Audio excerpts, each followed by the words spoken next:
Bonjour à tous et à toutes et bienvenue sur la chaîne du pouvoir de la conscience. Merci d'être une fois de plus avec moi aujourd'hui. J'espère que vous passez une excellente journée ou que vous avez passé une excellente journée et que vous prenez grand soin de vos conversations internes.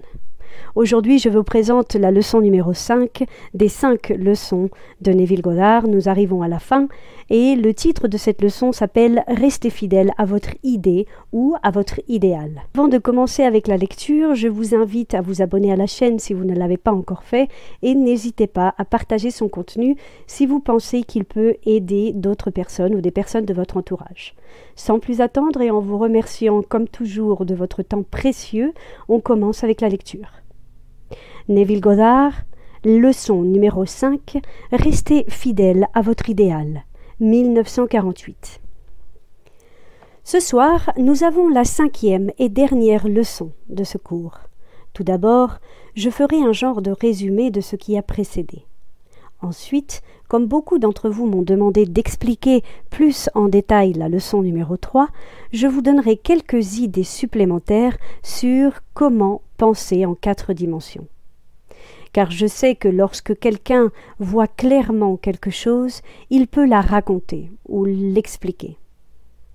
Cet hiver dernier à la Barbade, un pêcheur dont le vocabulaire ne comprenait pas plus de 1000 mots m'a dit en 5 minutes plus sur le comportement du dauphin que Shakespeare, avec son vaste vocabulaire, aurait pu me dire s'il avait connu les habitudes du dauphin.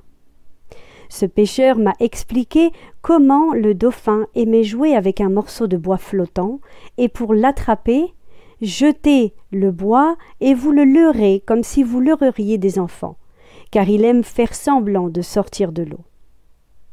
Comme je l'ai déjà dit, le vocabulaire de cet homme était très limité, mais il connaissait son poisson et connaissait la mer. Comme il connaissait le comportement du dauphin, il pouvait tout me dire sur ses habitudes et comment l'attraper. Quand vous dites que vous savez quelque chose, mais que vous ne pouvez pas l'expliquer, je vous dis que vous ne le savez pas, car quand vous le savez vraiment, vous l'exprimez naturellement. Si je vous demandais maintenant de définir avec des mots comment feriez-vous pour atteindre un objectif, n'importe lequel, si vous pouvez me le dire, alors vous le savez. Mais si vous ne pouvez pas me le dire, alors vous ne le savez pas. Quand vous le voyez clairement dans votre œil mental, le vous plus grand inspirera les mots nécessaires pour habiller l'idée et l'exprimer magnifiquement. Et si vous exprimez l'idée beaucoup mieux qu'un homme avec un vaste vocabulaire qui ne la voit pas aussi clairement que vous avez donc tout compris. Si vous avez écouté attentivement au cours des 4 derniers jours, vous savez maintenant que la Bible ne parle pas du tout de personnes qui aient existé ou d'événements qui ont eu lieu sur terre. Les auteurs de la Bible n'écrivaient pas l'histoire. Ils écrivaient un grand drame mental qu'ils habillaient avec les vêtements de l'histoire, puis l'adaptaient à la capacité limitée des masses critiques et irréfléchies. Vous savez que chaque histoire dans la Bible est votre histoire, que lorsque les écrivains introduisent des douzaines de personnages dans la même histoire, ils essaient de vous présenter différentes caractéristiques de l'esprit que vous pouvez utiliser.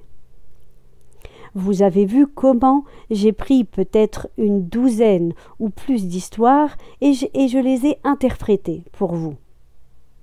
Par exemple, beaucoup de gens se demandent comment Jésus, l'homme le plus gracieux, le plus aimant du monde, s'il était un homme, pourrait dire à sa mère ce qu'il est censé lui avoir dit, comme on le trouve dans le 2e chapitre de l'Évangile de Saint Jean.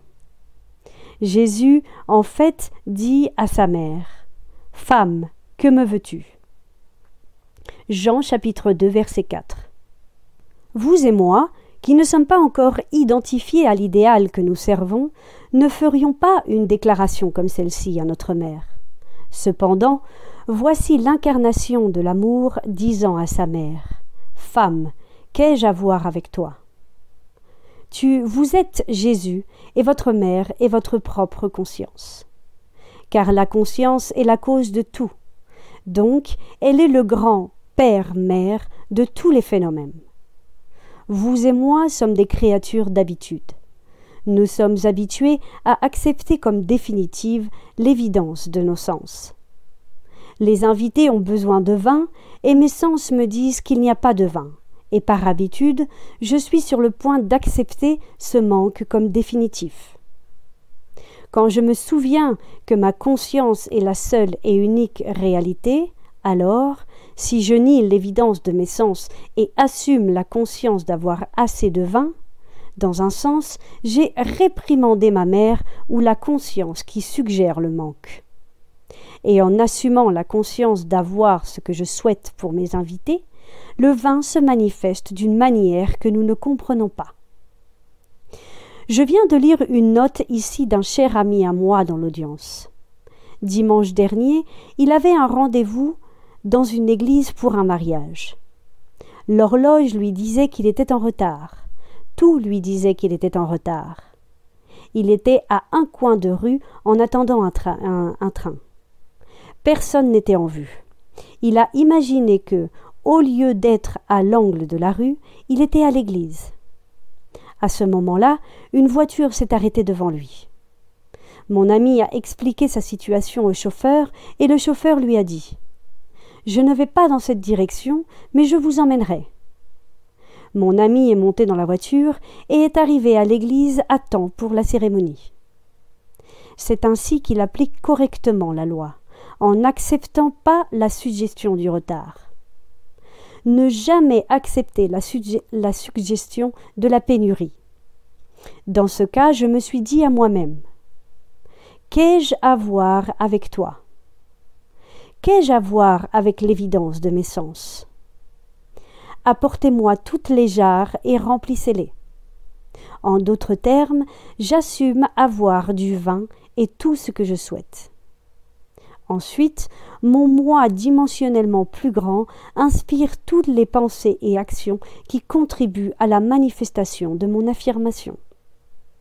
Ce n'est pas un homme disant à sa mère « Femme, qu'ai-je à voir avec toi ?» C'est chaque homme qui connaît cette loi qui se dira à lui-même, lorsque les sens suggèrent la pénurie « Qu'ai-je à voir avec toi ? Éloigne-toi de moi. » Je n'écouterai plus jamais une voix comme celle-là, car si je le fais, alors je suis fécondé par cette suggestion et je concevrai le fruit de la pénurie. Pensons à une autre histoire dans l'évangile de saint Marc, où Jésus a faim. Et voyant de loin un figuier qui avait des feuilles, il s'approcha, espérant y trouver quelque chose. Et quand il arriva, il ne trouva rien d'autre que des feuilles, car ce n'est pas encore le temps des figues. Et Jésus répondit et lui dit « Que jamais personne ne mange de toi pour toujours. » Et ses disciples l'entendirent. Marc, chapitre 11, versets 13-14. Et le matin, en passant, ils virent que le figuier s'était desséché depuis les racines. Marc, chapitre 11, verset 20. Quel arbre je maudis ? Ce n'est pas un arbre à l'extérieur, c'est ma propre conscience. Jean, dans le chapitre 15, verset 1, nous dit « Je suis la vigne ». Ma conscience, mon « je suis » est le grand arbre et l'habitude. Une fois de plus, suggère le vide, suggère la stérilité, suggère 4 mois avant que je puisse me réjouir. Mais je ne peux pas attendre 4 mois. Je m'impose cette suggestion puissante que je n'accepterai plus jamais, ne serait-ce qu'un instant, qu'il faudra 4 mois pour réaliser mon désir. La croyance en la pénurie à partir de ce jour doit être stérilisée et ne doit jamais se reproduire dans mon esprit. Ce n'est pas un homme maudissant un arbre. Tout dans la Bible se déroule dans l'esprit d'un homme.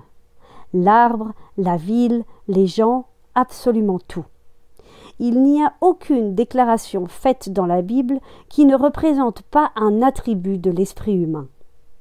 Ce sont toutes des personnifications de l'esprit et non des choses dans le monde. La conscience est la seule et unique réalité.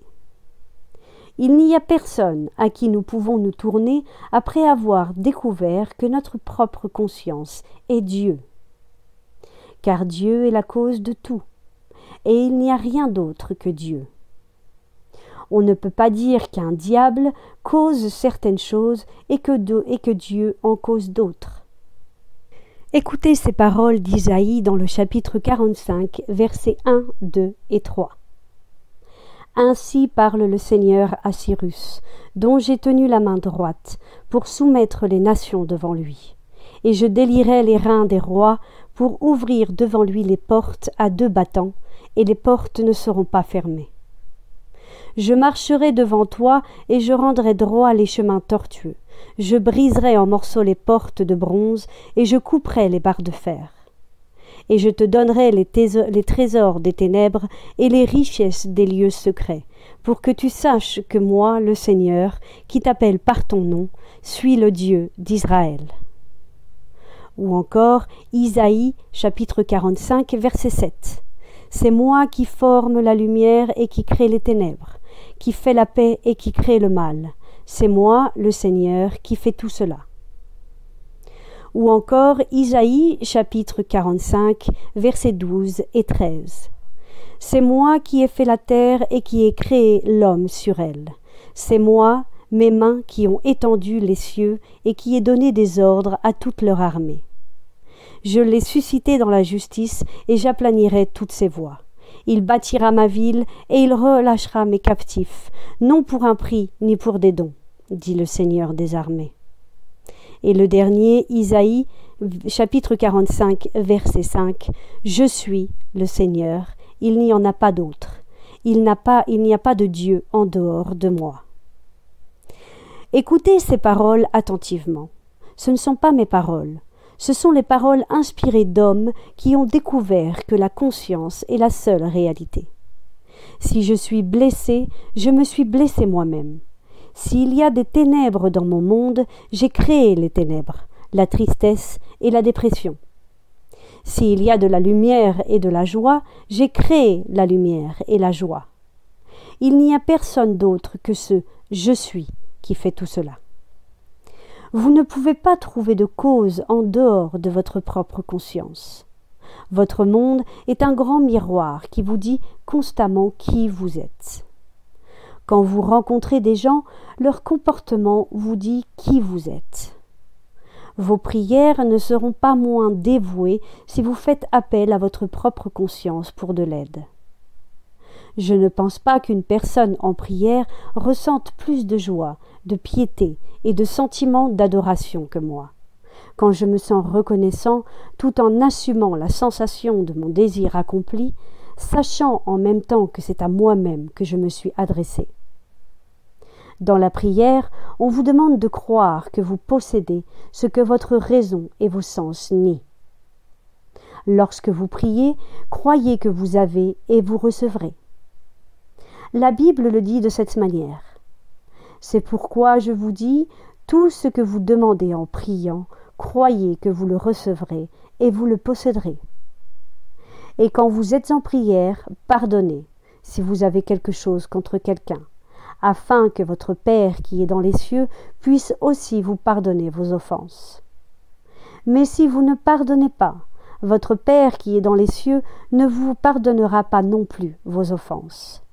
Marc chapitre 11, versets 24, 25 et 26. C'est ce que nous devons faire lorsque nous prions. Si j'ai quelque chose contre quelqu'un, que ce soit une croyance en la maladie, en la pauvreté ou toute autre chose, je dois le lâcher et le laisser partir, sans utiliser de mots de négation, mais en croyant que c'est ce qu'il souhaite être. Ainsi, je lui pardonne complètement. J'ai changé mon concept de lui. J'avais quelque chose contre lui et je lui ai pardonné. L'oubli complet, c'est ça, le pardon. Si je n'oublie pas, alors je n'ai pas vraiment pardonné. Je ne pardonne que lorsque j'oublie vraiment. Je peux vous dire jusqu'à la fin des temps, je te pardonne. Mais si chaque fois que je vous vois et que je pense à vous, Je me souviens de ce que je vous reprochais, je ne vous ai pas du tout pardonné. Le pardon, c'est l'oubli complet. Vous allez chez un médecin et il vous donne quelque chose pour votre maladie. Il essaie de la guérir, alors il vous donne quelque chose à la place. Donnez-vous un nouveau concept de vous-même en remplacement de l'ancien concept. Abandonnez complètement l'ancien concept de la maladie. Une prière exaucée implique que quelque chose soit fait en conséquence de la prière qui, autrement, n'aurait pas été faite. Par conséquent, je suis moi-même la source de l'action. L'esprit directeur est celui qui exauce la prière. Tout individu qui prie avec succès se tourne vers l'intérieur et s'approprie l'état recherché. Vous n'avez aucun sacrifice à offrir. Ne laissez personne vous dire que vous devez lutter et souffrir. Il n'est pas nécessaire de lutter pour la réalisation de votre désir. Lisez ce qui est dit dans la Bible. À quoi bon pour moi est la multitude de vos sacrifices, dit le Seigneur. Je suis rassasié des holocaustes de béliers et de la graisse des animaux gras, et je n'ai aucun plaisir dans le sang de bœuf, de brebis ou de bouc. Quand vous vous présentez devant moi, qui a demandé cela de vos mains, pour fouler mes parvis? Ne m'apportez plus de vaines offrandes. L'encens est une abomination pour moi. Les nouvelles lunes et les sabbats, la convocation d'assemblée, je ne peux pas supporter l'iniquité et l'assemblée solennelle. Vos nouvelles lunes et vos fêtes solennelles, mon âme les hait. Elles sont devenues un fardeau pour moi. Je suis fatigué de les supporter. Isaïe chapitre 1, versets 11 à 14. Vous aurez un chant, comme dans la nuit où l'on célèbre une sainte solennité, et une joie de cœur, comme celui qui va avec une flûte vers la montagne du Seigneur, vers le puissant d'Israël. Isaïe chapitre 30, verset 29. Chantez au Seigneur un chant nouveau, et sa louange depuis les confins de la terre. Isaïe chapitre 42, verset 10. Chante, ô cieux, car le Seigneur l'a fait.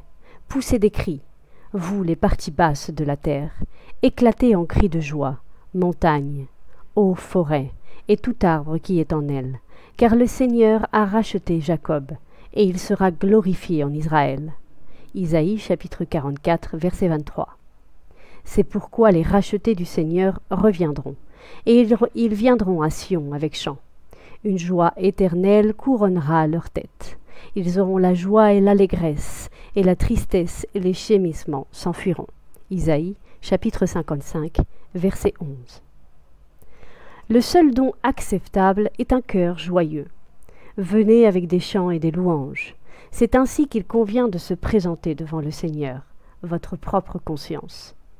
Assumez la sensation de votre désir accompli, et vous avez apporté le seul don acceptable. Tous les états mentaux qui ne sont pas celui du désir accompli sont une abomination. Ce sont des superstitions et elles ne signifient absolument rien. Lorsque vous venez devant moi, réjouissez-vous, car la joie implique que quelque chose que vous désiriez est arrivé. Venez à moi en chantant, en rendant grâce, car ces états mentaux impliquent l'acceptation de l'état recherché. Adoptez l'état d'esprit approprié et votre propre conscience l'incarnera. Si je devais définir la prière pour quiconque et la formuler ainsi clairement, aussi clairement que possible, je dirais simplement « c'est la sensation du désir accompli ». Si vous me demandez « que voulez-vous dire par là ?» je vous dirai « je ressentirai la situation de la prière exaucée, puis je vivrai et j'agirai dans cette conviction. » J'essaierai de le maintenir sans effort, c'est-à-dire que je vivrai et j'agirai comme si c'était déjà un fait, sachant qu'en marchant dans cette attitude fixe, mon hypothèse se matérialisera en fait. Le temps ne me permet pas d'aller plus loin dans l'argument selon lequel la Bible n'est pas de l'histoire. Mais si vous avez écouté attentivement mon message au cours des 4 dernières nuits, je ne pense pas que vous ayez besoin de plus de preuves que la Bible n'est pas de l'histoire. Appliquez ce que vous avez entendu, et vous réaliserez vos désirs. Et maintenant je vous l'ai dit avant que cela n'arrive, pour que lorsque cela se produise, vous puissiez croire. Jean chapitre 14, verset 29. De nombreuses personnes, moi y compris, ont observé des événements avant qu'ils ne se produisent, c'est-à-dire avant qu'ils ne se produisent dans ce monde en 3 dimensions. Étant donné que l'homme peut observer un événement avant qu'il ne se produise dans les 3 dimensions de l'espace, alors la vie sur Terre suit un plan, et ce plan doit exister ailleurs, dans une autre dimension, et se déplace lentement à travers notre espace. Si les événements observés n'étaient pas dans ce monde au moment de leur observation, il est parfaitement logique qu'ils devaient être en dehors de ce monde. Et tout ce qui est là pour être vu avant qu'il ne se produise ici doit être prédéterminé du point de vue de l'homme éveillé dans un monde tridimensionnel. Cependant, les anciens enseignants nous ont appris que nous pouvions changer l'avenir, et ma propre expérience confirme la vérité de leur enseignement. Par conséquent, mon objectif en donnant ce cours est d'indiquer les possibilités inhérentes à l'homme, de montrer que l'homme peut changer son avenir. Mais une fois modifié, il forme à nouveau une séquence déterministe à partir du point d'interférence, un futur qui sera cohérent avec la modification. La caractéristique la plus remarquable de l'avenir de l'homme est sa flexibilité. L'avenir, même préparé à l'avance dans les moindres détails, a plusieurs issues. À chaque instant de nos vies, nous avons le choix entre plusieurs futurs. Il y a 2 perspectives efficaces sur le monde possédé par tous, une approche naturelle et une approche spirituelle. Les anciens enseignants appelaient l'une l'esprit charnel et l'autre l'esprit du Christ. Nous pouvons les distinguer comme la conscience ordinaire éveillée, gouvernée par nos sens, et une imagination contrôlée, gouvernée par le désir. Nous reconnaissons ces 2 centres de pensée distincts dans la déclaration. L'homme naturel ne reçoit pas les choses de l'Esprit de Dieu, car elles sont une folie pour lui. Il ne peut les connaître, parce qu'elles se discernent spirituellement. 1 Corinthiens chapitre 2, verset 14. Le point de vue naturel limite la réalité au moment appelé maintenant. Pour la vision naturelle, le passé et le futur sont purement imaginaires. En revanche, le point de vue spirituel voit les contenus du temps. Le passé et le futur sont un tout présent pour la vision spirituelle. Ce qui est mental et subjectif pour l'homme naturel est concret et objectif pour l'homme spirituel. L'habitude de ne voir que ce que nos sens nous permettent nous rend totalement aveugles à ce que nous pourrions autrement voir. Pour cultiver la faculté de voir l'invisible, nous devrions souvent, délibérément, détourner nos esprits des preuves des sens et concentrer notre attention sur un état invisible, en le ressentant et en le percevant mentalement jusqu'à ce qu'il ait toute la netteté de la réalité.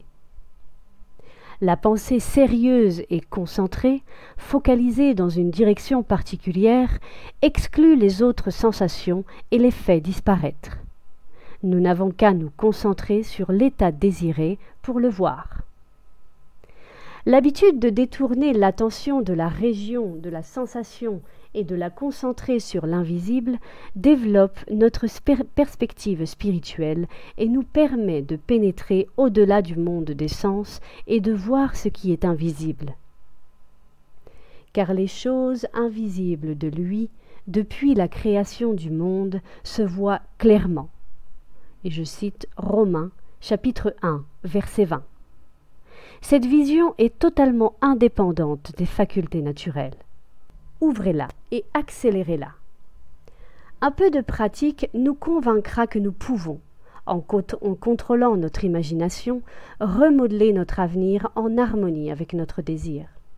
Le désir est le ressort principal de l'action. Nous ne pourrions pas bouger un seul doigt à moins d'avoir le désir de le bouger. Peu importe ce que nous faisons, nous suivons le désir qui domine nos esprits à ce moment-là. Lorsque nous rompons une habitude, notre désir de la briser est plus fort que notre désir de continuer cette habitude. Un désir qui nous pousse à l'action sont ceux qui retiennent notre attention. Un désir n'est rien d'autre qu'une prise de conscience de quelque chose qui nous manque et dont nous avons besoin pour rendre notre vie plus agréable et prêt. Les désirs ont toujours un bénéfice personnel en vue. Plus le bénéfice anticipé est grand, plus le désir est intense. Il n'y a pas de désir totalement altruiste. Là où il n'y a rien à gagner, il n'y a pas de désir, et par conséquent, pas d'action non plus. L'homme spirituel parle à l'homme naturel à travers le langage du désir. La clé pour progresser dans la vie et réaliser ses rêves réside dans une obéissance rapide à sa voix. L'obéissance sans hésitation à sa voix équivaut à une immédiate réalisation du désir. Désirer un état, c'est l'avoir. Comme l'a dit Pascal, « Tu ne m'aurais pas cherché si tu ne m'avais pas déjà trouvé. » L'homme, en assumant le sentiment de la réalisation de son désir, puis en vivant et en agissant dans cette conviction, modifie l'avenir en harmonie avec son assomption. Les assomptions éveillent ce qu'elle affirme. Dès que l'homme assume le sentiment de la réalisation de son désir, son moi en 4 dimensions trouve des moyens d'atteindre cet objectif, découvre des méthodes pour sa réalisation. Je ne connais aucune définition plus claire des moyens par lesquels nous réalisons nos désirs que d'expérimenter dans l'imagination ce que nous expérimenterions dans la réalité si nous avions atteint notre objectif. Cette expérience imaginaire de l'achèvement, avec acceptation, précipite les moyens.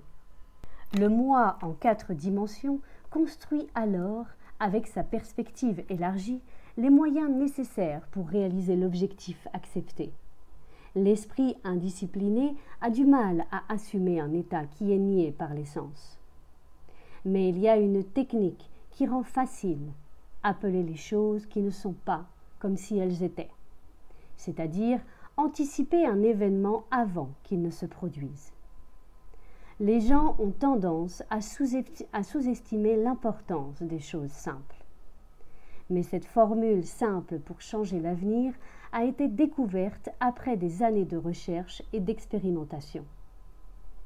La première étape pour changer l'avenir est le désir, c'est-à-dire votre objectif, savoir clairement ce que vous voulez. Deuxièmement, créer un événement que vous croyez trouver après la réalisation de votre désir, un événement impliquant la réalisation de votre désir, quelque chose qui impliquera l'action du moi prédominant. Troisièmement, immobilisez le corps physique et induisez un état proche du sommeil en imaginant que vous êtes somnolent. Allongez-vous sur un lit ou détendez-vous dans un fauteuil. Ensuite, les yeux fermés et votre attention focalisée sur l'action que vous essayez d'expérimenter dans votre imagination, sentez-vous mentalement en train de faire cette action proposée. Imaginez tout le temps que vous êtes effectivement en train de faire cette action ici et maintenant. Vous devez toujours participer à l'action imaginée, pas seulement la regarder de l'extérieur, mais ressentir que vous êtes effectivement en train de l'accomplir, de sorte que la sensation imaginée soit réelle pour vous. Il est important de se rappeler toujours que l'action proposée doit être une action qui suit la réalisation de votre désir. Vous devez également vous sentir dans l'action jusqu'à ce qu'elle ait toute la vivacité et la clarté de la réalité. Par exemple, supposons que vous désiriez une promotion dans votre bureau. Être félicité serait un événement que vous pourriez trouver en suivant la réalisation de votre souhait. Ayant choisi cette action comme celle que vous expérimenteriez dans votre imagination, immobilisez votre corps physique et induisez un état proche du sommeil, un état de somnolence, mais dans lequel vous êtes toujours capable de contrôler la direction de vos pensées, un état dans lequel vous êtes attentif sans effort. Ensuite, visualisez un ami devant vous. Placez votre main imaginaire dans la sienne. Ressentez-la solide et réelle et engagez une conversation imaginaire avec lui en harmonie avec l'action. Vous ne vous visualisez pas à une distance dans l'espace et à une distance dans le temps en étant félicité pour votre bonne chance. Au lieu de cela, vous faites de cet autre endroit ici et le futur maintenant. L'événement futur est une réalité maintenant, dans un monde dimensionnellement plus vaste, et étrangement, maintenant, dans un monde dimensionnellement plus grand, équivaut à ici, dans l'espace tridimensionnel ordinaire de la vie quotidienne. La différence entre vous sentir dans l'action ici et maintenant et vous visualiser en train d'agir, comme si vous étiez sur un écran d'image en mouvement, c'est la différence entre le succès et l'échec. La différence sera perceptible si vous vous visualisez maintenant en train de monter un escalier. Ensuite, les yeux fermés, imaginez un escalier juste devant vous et sentez réellement que vous êtes en train de monter cet escalier. Le désir, l'immobilité physique proche du sommeil et l'action imaginaire où prédomine le sentiment d'être ici et maintenant ne sont pas seulement des facteurs importants pour altérer l'avenir, mais ce sont aussi des conditions essentielles pour projeter consciemment le soi spirituel. Lorsque le corps physique est immobilisé et que nous sommes possédés par l'idée de faire quelque chose, si nous imaginons que nous le faisons ici et maintenant et que nous maintenons l'action imaginaire jusqu'à ce que le sommeil survienne, nous nous réveillons probablement dans un monde dimensionnellement plus grand, avec un point de vue dimensionnellement plus grand, en train de faire effectivement ce que nous désirons et imaginons que nous faisons dans la chair. Mais que nous nous réveillions là-bas ou non, nous accomplissons effectivement l'action dans le monde quadridimensionnel et à l'avenir, nous la représenterons ici, dans le monde tridimensionnel. L'expérience m'a appris à restreindre l'action imaginaire, à condenser l'idée qui sera l'objet de notre méditation en un seul acte, et à la représenter encore et encore jusqu'à ce qu'elle ait la sensation de la réalité. Sinon, l'attention errera le long d'une piste associative et des légions d'images associées se présenteront à notre attention. Et en quelques secondes, nous nous retrouverons à des centaines de kilomètres de notre objectif dans l'espace et à des années de distance dans le temps. Si nous décidons de monter un escalier particulier, car c'est l'événement probable qui suivra la réalisation de notre désir, alors nous devons limiter l'action à monter cette partie d'escalier particulier. Si l'attention divague, ramenez-la à la tâche de monter cette partie d'escalier et continuez ainsi jusqu'à ce que l'action imaginaire ait toute la solidité et la clarté de la réalité. L'idée doit être maintenue dans le champ de présentation sans aucun effort sensible de notre part. Nous devons, avec le moins d'efforts possible, imprégner l'esprit de la sensation du désir accompli. La somnolence, elle, facilite le changement, car elle favorise l'attention sans effort, mais elle ne doit pas être poussée à l'état de sommeil, où nous ne serons plus capables de contrôler les mouvements de notre attention, mais à un degré modéré de somnolence où nous sommes encore capables de diriger nos pensées. Un moyen plus efficace d'incarner un désir est d'assumer la sensation que le désir est accompli. Puis, dans un état de relaxation et de somnolence, répétez encore et encore, comme une berceuse, toute phrase courte qui implique la réalisation de votre désir, comme par exemple « merci, merci, merci ». jusqu'à ce que le simple sentiment de gratitude domine l'esprit. Prononcez ces mots comme si vous vous adressiez à un pouvoir supérieur pour l'avoir réalisé pour vous. Cependant, si nous recherchons une projection consciente dans un monde dimensionnellement plus vaste, alors nous devons maintenir l'action jusqu'à ce que le sommeil survienne. Expérimentez dans votre imagination, avec toute la netteté de la réalité, ce que vous vivriez dans la chair si vous aviez atteint votre objectif. Et avec le temps, vous le trouverez dans la réalité comme si vous l'avez trouvé dans votre imagination. Nourrissez l'esprit de prémices, c'est-à-dire d'affirmations présumées vraies, car les suppositions, même fausses, se matérialiseront en fait si vous persistez en elles jusqu'à ce qu'elles aient l'impression de la réalité. Pour une supposition, tous les moyens qui favorisent sa réalisation sont bons. Influencez le comportement de tous en inspirant tous les mouvements, actions et paroles qui tendent vers sa réalisation. Pour comprendre comment l'homme façonne son avenir en harmonie avec sa supposition, il suffit d'expérimenter dans son imagination ce qu'il expérimenterait dans la réalité s'il atteignait son objectif. Nous devons savoir ce que nous entendons par un monde dimensionnellement plus vaste, car c'est dans un monde dimensionnellement plus vaste que nous allons modifier notre avenir. L'observation d'un événement avant qu'il ne se produise implique que l'événement est prédéterminé du point de vue de l'homme dans le monde tridimensionnel.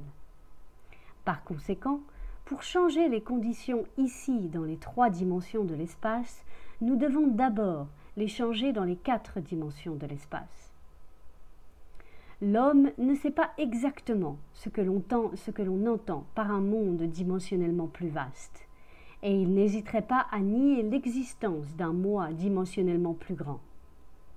Il est assez familier avec les 3 dimensions de la longueur, de la largeur et de la hauteur, et il pense que s'il y avait une 4e dimension, elle devrait lui être aussi évidente que les dimensions de la longueur, de la largeur et de la hauteur.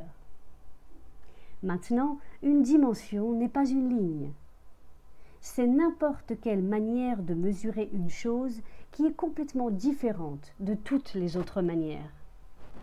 Autrement dit, pour mesurer un solide quadridimensionnellement, nous le mesurons simplement dans n'importe quelle direction sauf celle de sa longueur, de sa largeur et de sa hauteur. Maintenant, existe-t-il une autre manière de mesurer un objet que sa longueur, sa largeur et sa hauteur? Le temps mesure ma vie sans utiliser les 3 dimensions de la longueur, de la largeur et de la hauteur. Il n'y a pas de tel objet instantané. Son apparition et sa disparition sont mesurables. Il persiste pendant une période définie de temps. Nous pouvons mesurer sa durée de vie sans utiliser les dimensions de la longueur, de la largeur et de la hauteur. Le temps est définitivement une 4e manière de mesurer un objet. Plus un objet a de dimensions, plus il devient substantiel et réel. Une ligne droite qui se trouve entièrement dans une dimension acquiert forme, masse et substance par l'ajout de dimensions. Quelle nouvelle qualité le temps, la 4e dimension, apporterait-il qui rendrait les solides tellement supérieurs aux surfaces, comme les solides le sont aux surfaces et les surfaces le sont aux lignes? Le temps est un moyen pour les changements d'expérience, car tous les changements prennent du temps. La nouvelle qualité est la mutabilité. Remarquez que si nous coupons un solide en 2, sa section transversale est une surface. En coupant une surface en 2, nous obtenons une ligne, et en coupant une ligne en 2, nous obtenons un point. Cela signifie qu'un point n'est rien d'autre que la section transversale d'une ligne, qui n'est à son tour que la section transversale d'une surface, qui n'est à son tour que la section transversale d'un solide, qui n'est, si on le pousse jusqu'à sa conclusion logique, que la section transversale d'un objet quadridimensionnel. Nous ne pouvons pas éviter l'inférence que tous les objets tridimensionnels ne sont que des sections transversales de corps quadridimensionnels. Cela signifie, quand je vous rencontre, je rencontre une section transversale de vous quadridimensionnelle, le moi quadridimensionnel qui n'est pas vu. Pour voir le moi quadridimensionnel, je dois voir chaque section transversale ou moment de votre vie depuis la naissance jusqu'à la mort et les voir tous comme coexistants. Mon approche devrait englober tout le déploiement des impressions sensorielles que vous avez vécues sur Terre, ainsi que celles que vous pourriez rencontrer. Je devrais les voir non pas dans l'ordre où vous les avez vécues, mais comme un tout présent. Comme le changement est la caractéristique de la 4e dimension, je devrais les voir dans un état de fluidité, comme un tout animé et vivant. Maintenant, si nous avons tout cela clairement en tête, que signifie-t-il pour nous dans ce monde tridimensionnel ? Cela signifie que si nous pouvons nous déplacer le long des longueurs du temps, nous pouvons voir le futur et le modifier si nous le souhaitons.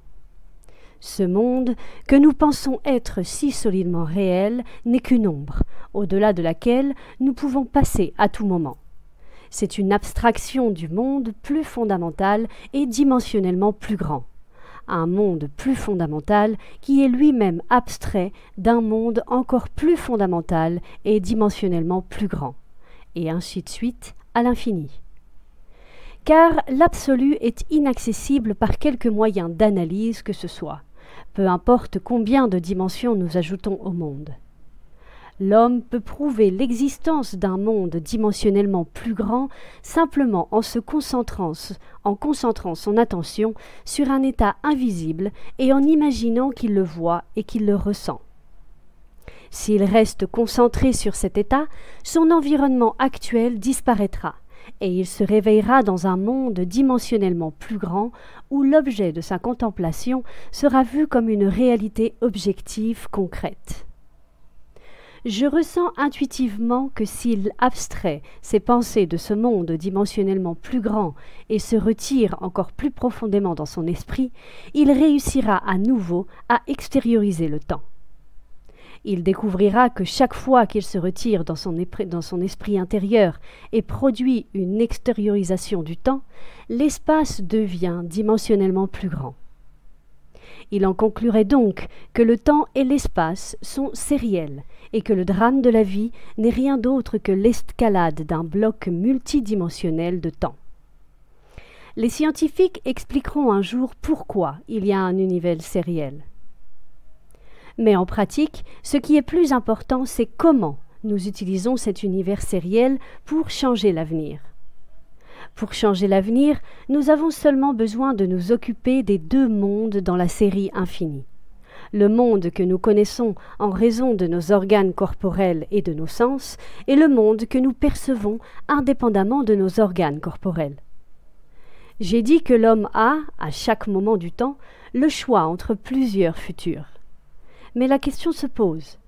Comment est-ce possible lorsque les expériences de l'homme, éveillé dans le monde tridimensionnel, sont prédéterminées? Comme l'implique son observation d'un événement avant qu'il ne se produise. Cette capacité à changer l'avenir apparaîtra si nous comparons les expériences de la vie sur Terre à cette page imprimée. L'homme éprouve les événements sur Terre séparément et successivement de la même manière que vous expérimentez actuellement les mots de cette page. Imaginez que chaque mot sur cette page représente une impression sensorielle unique. Pour obtenir le contexte, pour comprendre ce que je veux dire, vous focalisez votre vision sur le premier mot dans le coin supérieur gauche.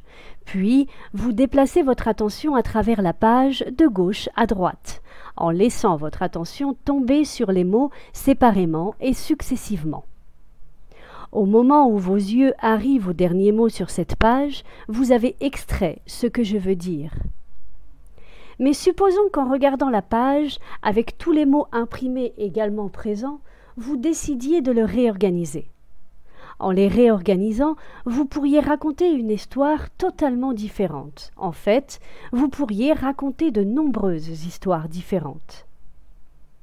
Un rêve n'est rien de plus que la pensée quadridimensionnelle incontrôlée, ou la réorganisation à la fois des impressions sensorielles passées et futures.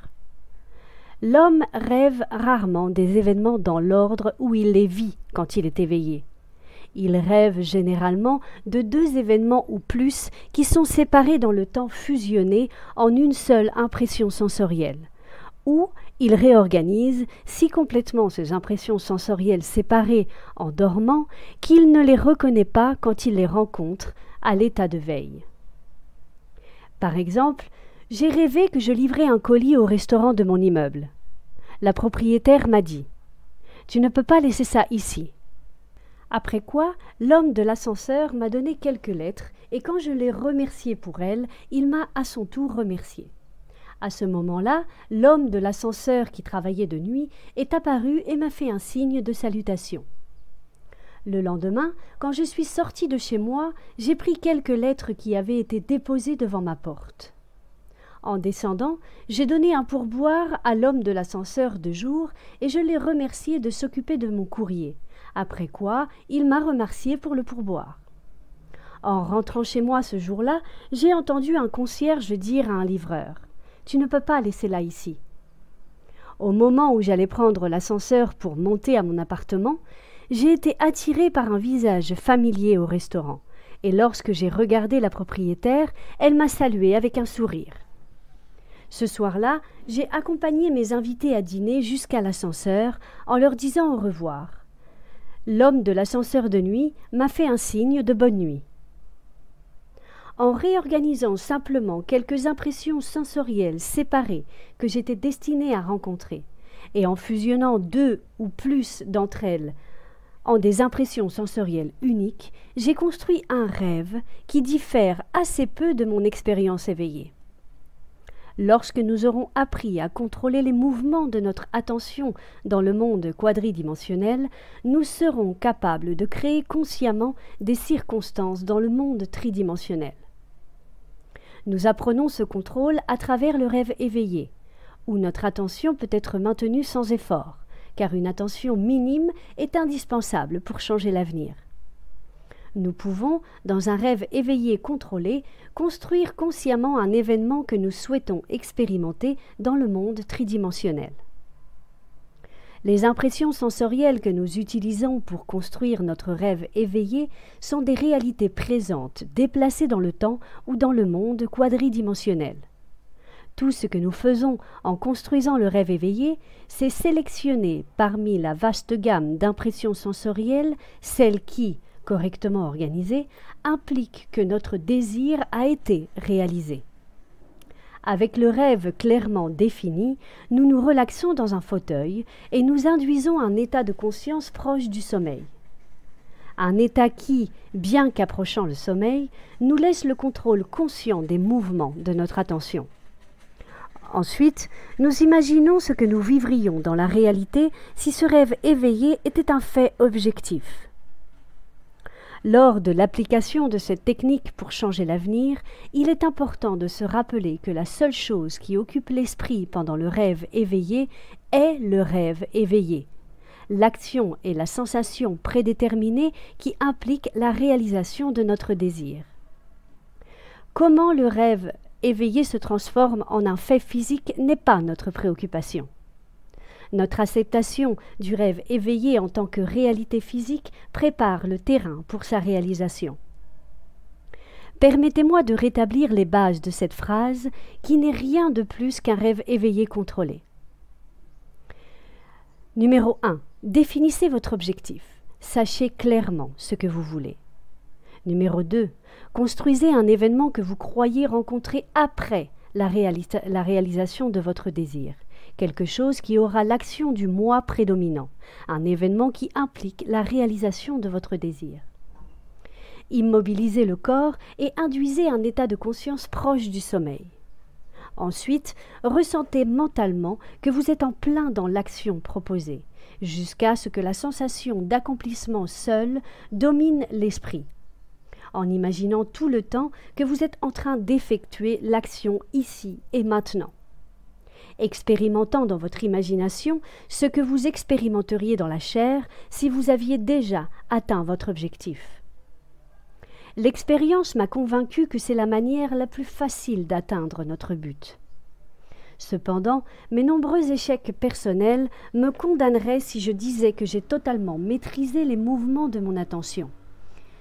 Mais je peux, avec l'ancien maître, dire « Mais une chose je fais, oubliant les choses qui sont derrière et tendant vers ce qui est devant. Je poursuis le but pour le prix. » Philippiens chapitre 3, versets 13 et 14.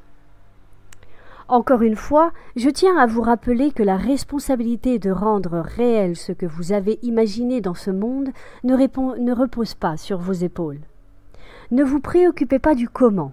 Vous avez assumé que c'était fait, et cette supposition a son propre moyen de se concrétiser. Toute la responsabilité pour le faire ainsi est retirée de vous.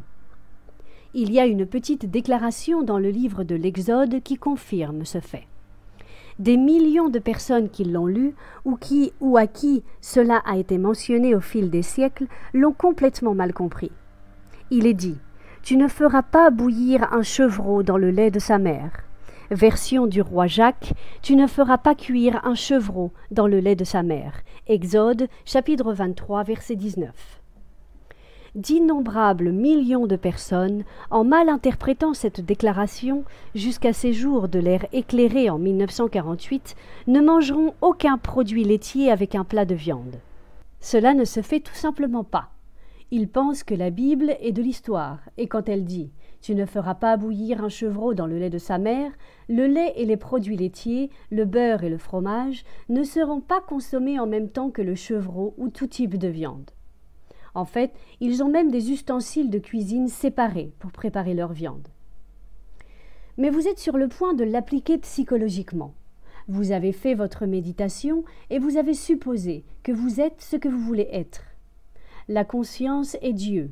Votre attention est comme le courant même de la vie ou le lait lui-même qui nourrit et fait vivre celui qui maintient votre attention. En d'autres termes, ce qui retient votre attention a votre vie. À travers les siècles, un chevreau a été utilisé comme symbole de sacrifice. Vous avez donné naissance à tout dans votre monde. Mais il y a des choses que vous ne souhaitez plus maintenir en vie, même si vous les avez soutenues et encouragées. Vous êtes un père jaloux qui peut facilement consommer, comme Chronos, ses enfants. Il est de votre droit de consommer ce que vous avez précédemment exprimé quand vous ne connaissiez pas quelque chose de meilleur.